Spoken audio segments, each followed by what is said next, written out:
One of the main reasons that people don't get what they want is because they don't actually figure out what it is. And the probability that you're going to get what would be good for you, let's say, which would even be better than what you want, right? Because, you might be wrong about what you want, easily. But maybe you could get what would really be good for you. Well, why don't you? Well, because you don't try. You don't think, okay, here's what I would like if I could have it. And I don't mean in a way that you manipulate the world to force it to deliver you goods for status or something like that. That isn't what I mean. I mean something like, imagine that you were taking care of yourself like you were someone you actually cared for. And then you thought, okay, I'm caring for this person. I would like things to go as well for them as possible. What would their life have to be like in order for that to be the case? Well, people don't do that. They don't sit down and think, all right, let's figure it out. You've got a life. It's hard, obviously. It's like 3 years from now, you can have what you need. You got to be careful about it. You can't have everything. You can have what would be good for you, but you have to figure out what it is, and then you have to aim at it. Well, my experience with people has been if they figure out what it is that would be good for them, and then they aim at it, then they get it. And it's strange because it's a strange thing. It's not quite that simple because, you may formulate an idea about what would be good for you, and then you take 10 steps towards that, and you find out that your formulation was a bit off, and so you have to reformulate your goal. So you're kind of going like this as you move towards the goal. But a huge part of the reason that people fail is because they don't ever set up the criteria for success. And so, since success is a very narrow line and very unlikely, the probability that you're going to stumble on it randomly is 0. And so there's a proposition here, and the proposition is, if you actually want something, you can have it. Now the question then would be, well, what do you mean by actually want? And the answer is that you reorient your life in every possible way to make the probability that that will occur as certain as possible. And that's a sacrificial idea, right? It's like, you don't get everything. Obviously. But maybe you can have what you need. And maybe all you have to do to get it is ask. But the asking isn't a whim or today's wish. It's like, you have to be deadly serious about it. You have to think, okay, like, I'm taking stock of myself. And if I was going to live properly in the world, and I was going to set myself up such that being would justify itself in my estimation, and I don't mean as a harsh judge, exactly what is it that I would aim at? People say this courage, they talk to me about my courage fairly frequently, and that's not right exactly. I just learned to be afraid of the right thing. And I really mean that. I mean, I saw an endless repetition in my clinical practice and in my own private life when my eyes were open, the consequences of not saying what was true. It's like whatever hell you might fall into by opening your mouth when you have something to say that isn't popular, it's nothing like the hell that you're going to envelop yourself in if you lose control of your own tongue and mind. And like I said, in my clinical practice, I never saw anyone get away with anything even once. And so all you have in a situation like that is what is the truth. Now, of course, you only have your approximations to the truth, but that's better than nothing. And so you need to be afraid of the right thing, and you should be afraid of contaminating your soul with deceit. That's what you should be afraid of. That will definitely do you in, and I know exactly how. What happens is, garbage in, garbage out, the old programmer saying goes, and so you'll fill your head with nonsense and no one will call you on it except you, but you can still that voice if you try hard enough. You just wait until you get in real trouble. One day there'll come a point where you have to make a decision, and the decision is the difference between life and death, or worse, between someone else's life and death, or worse, between health and the suffering that's worse than death. And because you've compromised yourself to such a degree, you will not be able to rely on your judgment, and you will make the mistake you shouldn't make. And then you're done. And that will absolutely happen.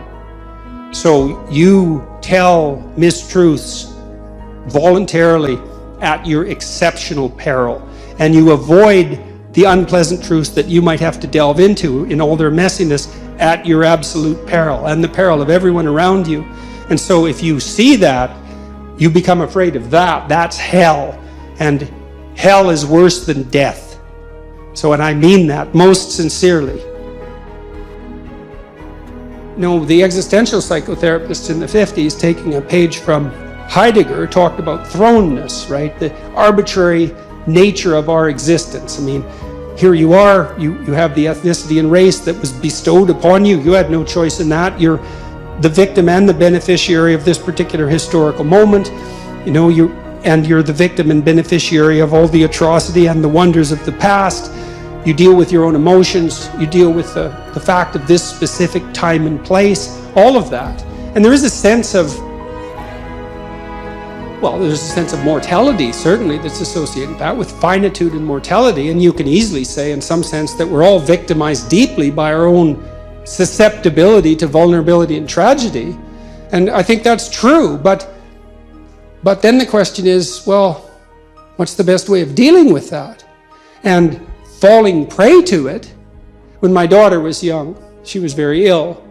And one of the things we told her repeatedly, and which I think she did very well to her credit, was often she was too ill really to be able to go to school because she couldn't wake up in the morning and she was in pain. But she needed to go to school. And one of the things we told her was, don't use your illness as an excuse. Right? Because you're already in trouble, kid. You got your problems and they're serious.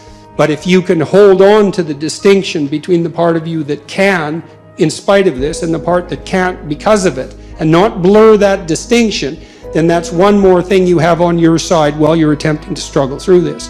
And to her credit, she managed that, and quite pristinely, and that was extraordinarily helpful. It was very difficult at times.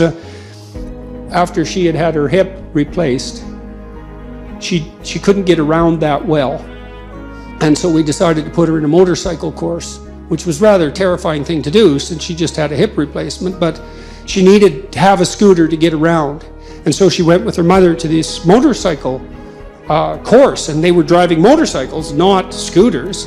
And at one point, one of the people who was being trained wiped out on the motorcycle, and it was rather traumatic, let's say. And she woke up the next day and was too afraid to go to the course. And so we said, it's understandable. Why don't you just get in the car and go to the course and see when you get there if you can manage it? And she got herself out of bed and went and managed it, and then she passed the course, and then she had a scooter and could zoom around the city for the next couple of years. And so that was really good. But it was very hard to draw that line, right? Because in some sense, she'd been victimized by this arbitrary illness. And, you tend as a parent to have an outpouring of empathy, the empathy that can destroy under those circumstances, because you coddle the person more than is absolutely necessary, right? And you have every reason to, because they're suffering like mad. But you want to be a victim and be a tragic figure? And you might say yes, but you wouldn't if you thought it through. So, and then if someone asked me that question, say, in a clinical setting, I would do a little analysis of it. It's like, okay, well, you're suffering from this traumatic experience. You want to get over it. We'd have to figure out what the practical steps might be, and that might be finding somebody to talk to, or there's other ways of dealing with it. But you delve into the practical realm to sort of address that. Sit on your bed one day and ask yourself, what remarkably stupid things am I doing on a regular basis to absolutely screw up my life? And if you actually ask that question, but you have to want to know the answer, right? Because that's actually what asking the question means. It doesn't mean just mouthing the words. It means you have to decide that you want to know. You'll figure that's out so fast it'll make your hair curl. It's as if Jung thought about this. He thought that people had two poles of consciousness, and one was the individual consciousness that we each identify with, and the other was something he called the self, and the self is you might think about it as the divine within. That's close enough approximation. It's the universal part of your consciousness. It's your conscience. That's another way of thinking about it, whatever your conscience is. But it's something that you can consult. It's like the Socratic daemon. Socrates said, that the thing that made him different than everyone else in Greece was that he consulted his daemon, his genius. He asked himself how it was that he should conduct himself in the world, and then he did that, whatever it was.